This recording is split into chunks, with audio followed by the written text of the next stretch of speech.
దేవునికి స్తోత్రం. హల్లెలూయా. ప్రియమైన దేవుని బిడ్డలారా, దేవుని వాక్యం చూసుకుందాం. మార్కు సువార్త 13వ అధ్యాయము. మార్కు సువార్త 13వ అధ్యాయము 28వ మాట నుంచి కింద వరకు చూసుకుందాం. 28వ మాట నుంచి చదువుకుందాం. ఎవరైనా చదువుతారా? వెనక్కి చూడమ్మా, నా వైపు కాదు.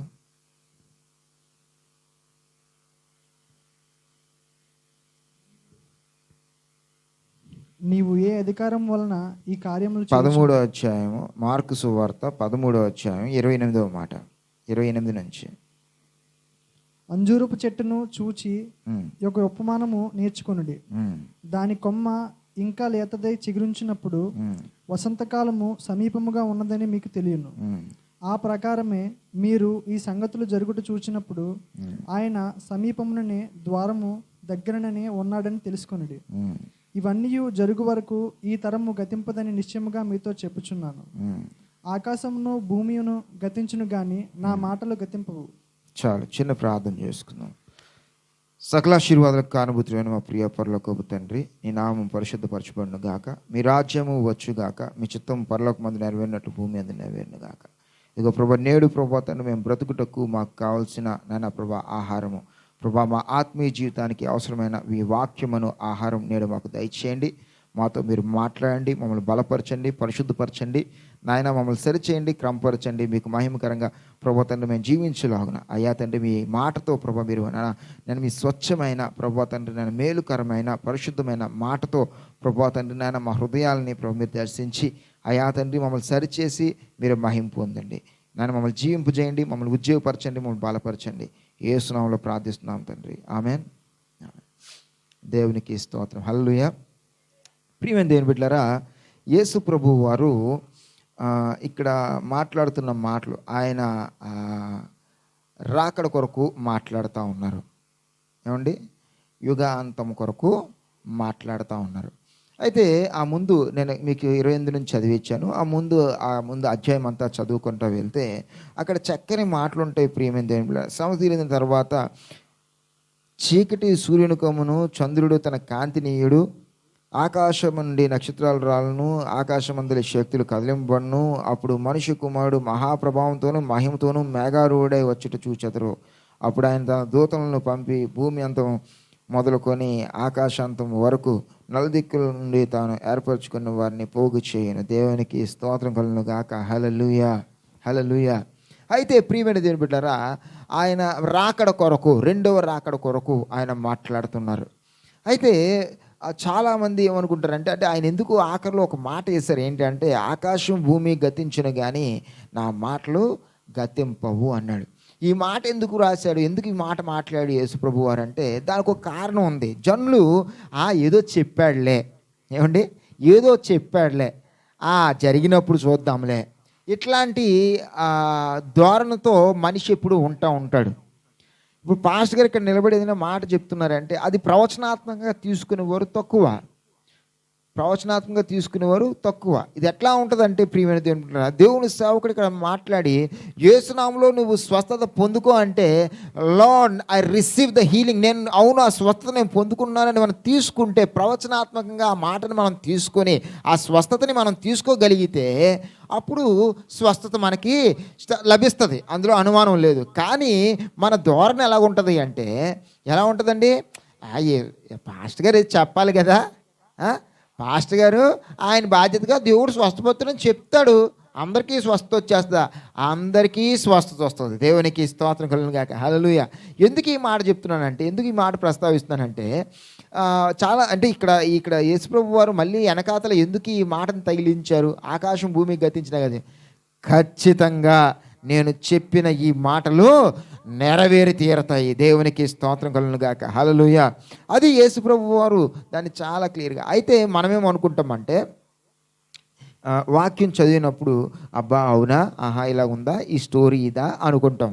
కానీ ప్రియమైన దేవుని బిడ్డలారా, వాక్యం చదివినప్పుడు మెలకువ కలిగి చదువుకోవడం అనేది చాలా ప్రాముఖ్యం. ఏంటంట, మెలకువ కలిగి చదువుకోవడం అనేది చాలా ప్రాముఖ్యమైనది.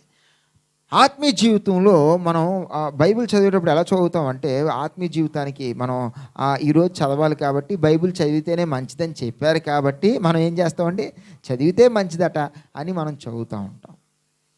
మన ఆత్మీయ జీవితానికి అది మేలు కలుగు చేస్తుంది. ఏంటి, బైబిల్ని చదవడం మాత్రమే కాదు, కానీ అది చదువుతూ మెలకువ కలిగి బైబిల్ని చదువుకోవాలి. ఎలా చదువుకోవాలి, వాక్యాన్ని మెలకువ కలిగి చదువుకోవాలి. అప్పుడు ఎప్పుడైతే మనం మెలకువ కలిగి చదువుకుంటామో అది మనకు అర్థమవుద్ది, ఆ మాట మనతో మాట్లాడుద్ది. మనం ఈ లేఖనాలు చదువుతుంటే నాకు చిన్నప్పటి నుంచి ఒక మాట ఎప్పుడు మైండ్లో అలా ఉంటా ఉంటుంది. ఈ వాక్యాన్ని మనం చదువుతుంటేనట ఇది మన హృదయాన్ని చదువుతూ ఉంటుందట. ఏం చేస్తాడట, ఈ వాక్యాన్ని మనం నోటితో చదువుతూ ఉంటామట, ఆ వాక్యం మన హృదయాన్ని చదువుతూ ఉంటుందంట. అప్పుడు ఏమవుతుంది, మనం దాన్ని చదవడం, అది మనల్ని చదవడం ఏమవుతుందండి, ఒక కనెక్షన్ ఏర్పడుద్ది. దేవునికి స్తోత్రం కలుగును గాక. హల్లెలూయా, హల్లెలూయా. రెగ్యులర్గా ఒక వ్యక్తితో మనం మాట్లాడుతూ ఉన్నాం అనుకోండి, అదే పనిగా రోజు మాట్లాడుతూ ఉన్నాం అనుకోండి, రోజు కలుస్తూ మాట్లాడుతూ అలా ఉన్నాం అనుకోండి, ఏమవుద్ది, ఒక బాండింగ్ ఏర్పడుద్ది. అవునా ఏమండి, అవునా కాదా? ఒక బంధం, అది స్నేహబంధం కావచ్చు, లేకపోతే ఇంకేదైనా కావచ్చు, ఒక బంధం ఏర్పడుద్ది. అయితే ఆ బంధం ఎలా ఉంటుందంటే, రోజు వాళ్ళతో ఆ టైంకి మాట్లాడకపోతే ఏంటి ఈరోజు ఏదో వెలుతు కనిపిస్తుంది. అవునా కాదా? చాలామందికి ప్రియమైన దేవుళ్ళు, చాలామందికి ఇంట్లో ఉన్నప్పుడు రోజు కాలేజీకి వెళ్ళి రోజు ఫ్రెండ్స్తో మాట్లాడుకొని ఒక రోజు ఇంట్లో ఉంటే ఎలా ఉంటుంది తెలుసా, చెడ్డ చిరాకు ఉంటుంది. రోజు స్కూల్కి వెళ్ళి ఒకరోజు స్కూల్కి వెళ్ళకుండా ఇంట్లో ఉండిపోతే ఎలా ఉంటుంది తెలుసా, అయ్యో బాబోయ్. అంటే స్కూల్ అంటే ఇష్టం లేని వాళ్ళ సంగతి కాదు నేను చెప్తుంది, స్కూల్లో ఫ్రెండ్స్. ఇప్పుడు స్కూల్ అంటే ఇష్టం లేని వాళ్ళు కూడా స్కూల్కి ఎందుకు వెళ్ళిపోతుంటారంటే, ఫ్రెండ్స్తో ఆడుకోవడానికి, ఫ్రెండ్స్తోనే అంటే టైం స్పెండ్ చేయడానికి, కలవడానికి, వాళ్ళు కలిసి వాళ్ళతో ఆడుకొని, వాళ్ళతో ముచ్చటించుకొని, మాట్లాడుకొని రావడానికి వెళ్ళిపోతుంటారు స్కూల్కి. కాలేజీకి అలాగే వెళ్ళిపోతుంటారు. కొందరికి ఆఫీస్కి వెళ్ళిపోతే, కొందరు రోజు ఆఫీస్కి వెళ్ళిపోతూ ఉంటారు. రిటైర్మెంట్ అవుద్ది, రిటైర్మెంట్ టైంకి ఏడుస్తూ ఉంటారు. నాకు అర్థం కాదు ఎందుకో. ఏమండి, రిటైర్మెంట్ టైంకి నేను ఈ ఆఫీస్ వదిలేస్తున్నాను అని ఏడుస్తారు, బాధపడుతూ ఉంటారు. నేను కొందరు చూశాను ప్రియమైన దేవుని బిడ్డలారా. కారణం ఏంటి, ఇంక రేపటి నుంచి నేను ఈ ఆఫీస్కి వచ్చేది లేదు, ఇంతకాలం నుంచి ఈ ఆఫీస్లో నేను ఎంత నమ్మకంగా పనిచేశాను, ఇంక రేపటి నుంచి ఈ ఫైల్స్ నేను ముట్టుకోకూడదు, రేపటి నుంచి ఈ వీళ్ళతో నేను మాట్లాడడం అవ్వదు, ఎప్పుడో బాగున్నారంటే బాగున్నారు తప్ప, అంటే ఆ ఆప్యాయత, అనురాగం. ఎందుకు, రోజు అక్కడ ఉండడం వల్ల, దేవునికి స్తోత్రం, రోజు వారితో మాట్లాడడం వల్ల, సమయాన్ని అక్కడ స్పెండ్ చేయడం వల్ల దేవునికి స్తోత్రం కలుగును గాక. చాలామంది ఉన్న ఊరిని వదిలి బయటకి ఎక్కడికి వెళ్ళాలంటే అసలు ఇష్టపడరు. చాలామంది మొదటి నుంచి ఉన్న ఇల్లు ఖాళీ చేయాలంటే ఇష్టపడరు. చాలామంది ఎందుకు ఇష్టపడరు అంటే, అంతే, అది వాళ్ళ ఇల్లు కాకపోయినా ఇంతకాలం నుంచి ఇక్కడ ఉన్నాం కదా, అయ్యో ఈ ప్లేస్ని వదిలి వెళ్ళిపోవాలా. ఏమండి, ఒక బాండింగ్ ఏర్పడిపోద్ది. ఈ లేఖనాలతో కూడా మనకు ఆ బాండింగ్ ఉండాలంటే ఏం చేయాలి, మెలకువ కలిగి, దేవునికి స్తోత్రం కలుగును గాక, దేవుని ఎడల ప్రేమతో మనం చదివినప్పుడు ఆ మాటలు మనం ఇలా చదువుతూ ఉంటాం, కానీ అవి మన చెవులకు, మన హృదయానికి వినబడినప్పుడు ఎంతో ప్రేమగా, ఆప్యాయతతో, అనురాగంతో ప్రియమైన దేవుని బిడ్డలారా ఆ మాటలు వినిపించినప్పుడు అప్పుడు ఏర్పడద్ది ఆయన వాక్యానికి మనకి సరైన బాండింగ్. దేవునికి స్తోత్రం కలుగును గాక. హల్లెలూయా. ఆ బాండింగ్ ఏర్పడింది అనుకోండి, ఆకాశము భూమి గతించినా గతింపవచ్చును, కానీ ఆయన మాటలు గతింపవు. ఆయన మాటలతో మనకున్న ఆ బాండింగ్ గతింపదు. దేవునికి స్తోత్రం కలుగును గాక. హల్లెలూయా. స్కూల్ బాండింగ్ ఎంతవరకు ఉంటుంది, 10th క్లాస్ వరకు, 12th క్లాస్ వరకు ఉంటుంది. కాలేజ్ బాండింగ్ ఎంతవరకు ఉంటుంది, డిగ్రీ పీజీ వరకు ఉంటుంది. ఆఫీస్లో జాబ్ చేసే బాండింగ్ ఎంతవరకు ఉంటుంది, 60 ఏళ్ళు వచ్చి రిటైర్మెంట్ అయ్యే వరకు ఉంటుంది. మరి దేవుని వాక్యంతో బాండింగ్ ఎంతవరకు ఉంటుంది, మనం మరణించే వరకు ఉంటుంది. దేవునికి స్తోత్రం కలుగును గాక. హల్లెలూయా, హల్లెలూయా. ఆ బాండింగ్ మనకి చాలా అవసరమైంది ప్రియమైన దేవుని బిడ్డలారా. దేవుని వాక్యం చదువుతూ ఉంటే ఎంత అద్భుతంగా ఉంటాయంటే, ఎవరికైనా ఒంట్లో బాగోలేదు అనుకోండి, ప్రార్థన ఎలా చేయాలి అని చాలామంది ఆలోచిస్తూ ఉంటారు. ఎవరికైనా ఏదైనా సమస్య వచ్చిందనుకోండి, ఆ సమస్యని ఎలా డీల్ చేయాలి అని చాలామంది ఆలోచిస్తూ ఉంటారు. మనం గతంలో కొద్ది రోజుల క్రితం ఒక ఆయన మాట్లాడుతూ ఒక లెక్చర్ ఇస్తున్నాడు, ఒక క్లాస్ చెప్తూ అందులో అంటాడు, హిందూ ధర్మశాస్త్రం ప్రకారం ఒక వ్యక్తికి ఎక్కువ మంది భార్యలు ఉండడం పెద్ద మ్యాటర్గా తప్పేం కాదు. దేని ప్రకారం? హిందూ ధర్మశాస్త్రం ప్రకారం తప్పేం కాదు. ఎందుకంటే ఆ మొక్కే వాళ్ళందరూ కూడా అట్లాగే ఉంటారు కాబట్టి తప్పేం కాదు. అవి కూడా కోర్టులో కేసులు నడుస్తున్నాయి, సుప్రీంకోర్టులో అక్కడ కేసులు ఉన్నాయి. కానీ మోనోగమి అంటే ఏకపత్ని, ఒకే భార్య ఉండాలి. ఒక భర్తకి ఒక వ్యక్తికి ఒకే భార్య ఉండాలి, ఒక ఆమెకి ఒకే భర్త ఉండాలి. ఇది ఎక్కడి నుంచి వచ్చింది అంటే, ఎందుకు మన రాజ్యాంగంలో రాశారు అంటే, ఈ మాట ఇది అంటే ఈ యొక్క చట్టం ఎక్కడి నుంచి వచ్చింది అంటే దేవుని వాక్యం, బైబిల్ నుంచి వచ్చింది. దేవునికి స్తోత్రం కలుగును గాక, హల్లెలూయా. బైబిల్ నుంచి వచ్చింది ఒకే భార్య ఉండాలి అని. అట్లాగే ప్రియమైన దేవుని బిడ్డలారా, చాలా విషయాలు మనకి బైబిల్లో 10 కమాండ్మెంట్స్ ఉన్నాయి కదా. ఈ 10 కమాండ్మెంట్స్ 10 ఆజ్ఞలు కూడా, ఈ 10 ఆజ్ఞల్ని కూడా తలుస్తారు ఆ యొక్క క్లాస్లో చెప్పేటప్పుడు.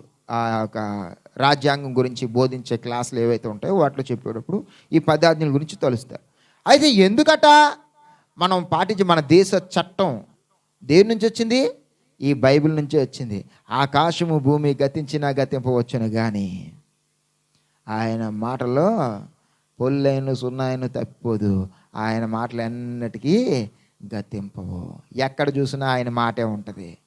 ఈ దేశమంతా అనొచ్చు యేసు ప్రభు దేవుడు కాడని, ఈ దేశమంతా అనొచ్చు ఈ బైబిల్ అబద్ధమని, ఈ దేశమంతా ఏమైనా కుయ్యొచ్చు. కానీ ఆ రాజ్యాంగం ఎక్కడి నుంచి వచ్చింది, దాని యొక్క పునాది ఎక్కడ పడింది అన్నది హల్లెలూయా. ఆయన మాటల్లో ఎప్పటికీ గతింపు ప్రియమైన దేవుని బిడ్డలారా. అయితే ఆయన మాటలు మనం తెలుసుకుంటున్నామా లేదా? గత వారం ఒక మాట చూపించాను మీకు.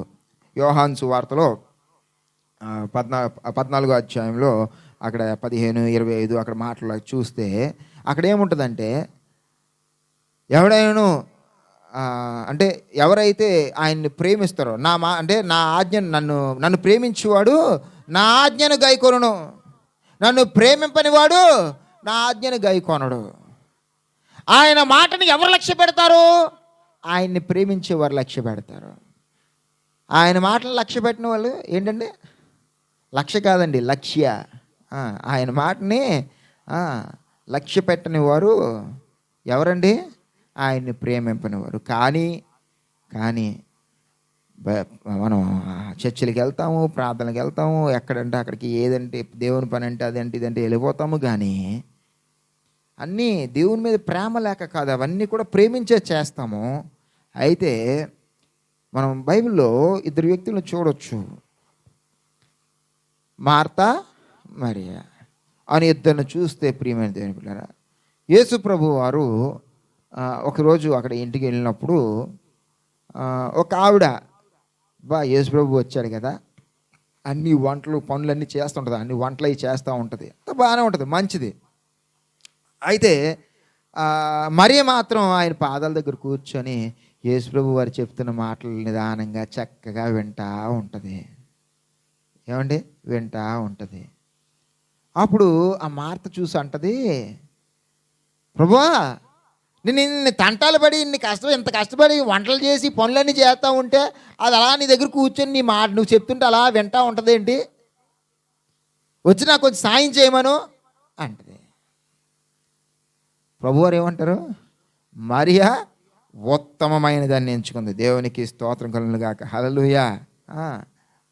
బళ్ళు అర్పించుట కంటే, పొట్టేళ్ళని బళ్ళు అర్పించుట కంటే, కానుకలు అర్పణలు ఇవన్నీ తెచ్చి ఇచ్చుడు కంటే ఒకడు తన మాట వినుట శ్రేష్టము. దేవునికి స్తోత్రం కలుగును గాక, హల్లెలూయా. ఆయన మాట మనం వినకనే మనం విశ్వాసంలో అల్పులమైపోతున్నాం.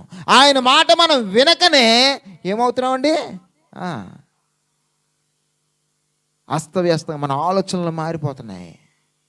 ఎప్పుడైతే మనం ఆయన మాట వింటామో, ఎప్పుడైతే ఆయన వెంబడింపు కోరుతామో, ఏంటండి, ఆయన మాటను మనం లక్ష్య పెడతాం. దేవునికి స్తోత్రం కలుగును గాక. హల్లెలూయా. ఆయన మాట నిర్లక్ష్యం చేయం ప్రియమైన. జాగ్రత్తగా.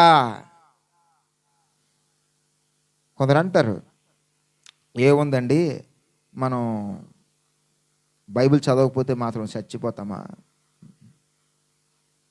బైబిల్ చదవకపోతే మాత్రం చచ్చిపోతామా, ప్రార్థన చేయకపోతే చచ్చిపోతామా, ఏ మీ దేవుడు ప్రార్థన చేయకపోతే నేను కాపాడ్డా, నేను ప్రార్థన చేయట్లేదండి నన్ను కాపాడట్లేదా, మీరు చేయడం మానేయండి మిమ్మల్ని కాపాడ్డా. బాగున్నాయి, మంచి మంచి మాటలు వింటూ ఉంటాం బయటికి వెళ్తే. మీ దేవుడు దశంభాగం ఇస్తేనే మిమ్మల్ని దీవిస్తాడా, లేకపోతే దీవించడా, మీ దేవుడు కానుకలు ఇస్తేనే చేస్తాడా, లేకపోతే చేయడా.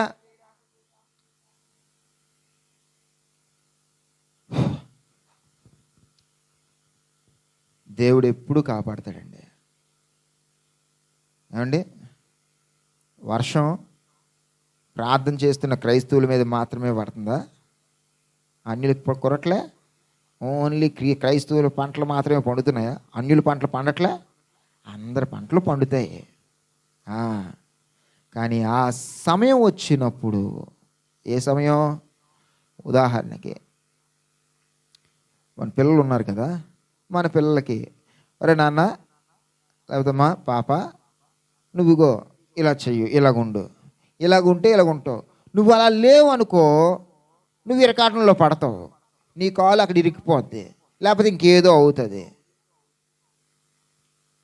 నీ చెయ్యి ఇరిగిపోద్ది అక్కడ, నువ్వు అలా పరిగెడితే నీకు తగిలితే నీ కాలు ఇరిగిపోతుంది అని చెప్తాం కదా.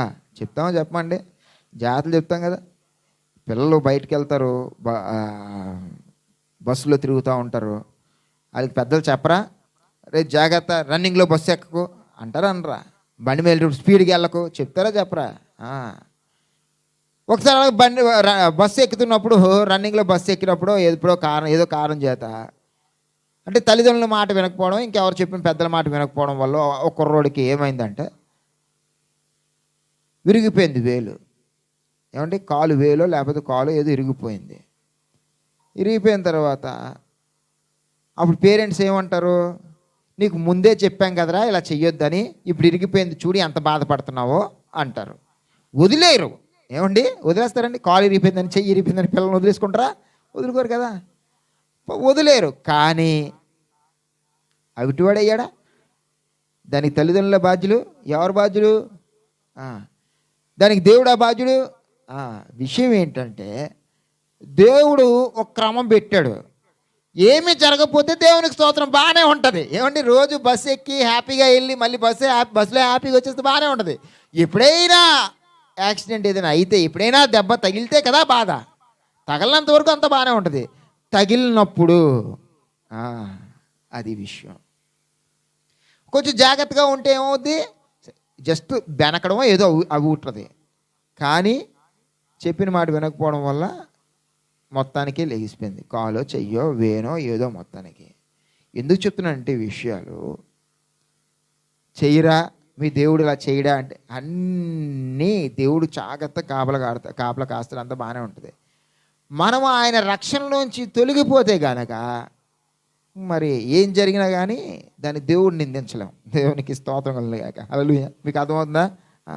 అందుకే దేవుడు కొన్ని కట్టుబాట్లు పెట్టాడు, కొన్ని శాసనాలు పెట్టాడు, కొన్ని కట్టడలు పెట్టాడు. మీ నడవడికి ఎలా ఉండాలి, మీరు ఇలా చెయ్యాలి, ఈ విధంగా ఉండాలి, ఆయన మందిరంలోకి వచ్చినప్పుడు ఎలా ఉండాలి. అందుకే మెలకువగా ఉండడం ప్రాముఖ్యం. దేవునికి స్తోత్రం కలుగుగాక. హల్లెలూయా, హల్లెలూయా. ఎంతమంది వాక్యం వినడానికి సిద్ధపడి వచ్చారు ఈరోజు? వాక్యం వినడానికి, ప్రభువా ఈ దినం నాతో మాట్లాడిన ఆయన అని చెప్పి ప్రార్థన చేసుకుని ఇంటి దగ్గర సిద్ధపడి వచ్చిన వాళ్ళు ఎంతమంది? దేవునికి స్తోత్రం. జనరల్గా నా చిన్నప్పటి నుంచి నేను చాలామంది చూశాను.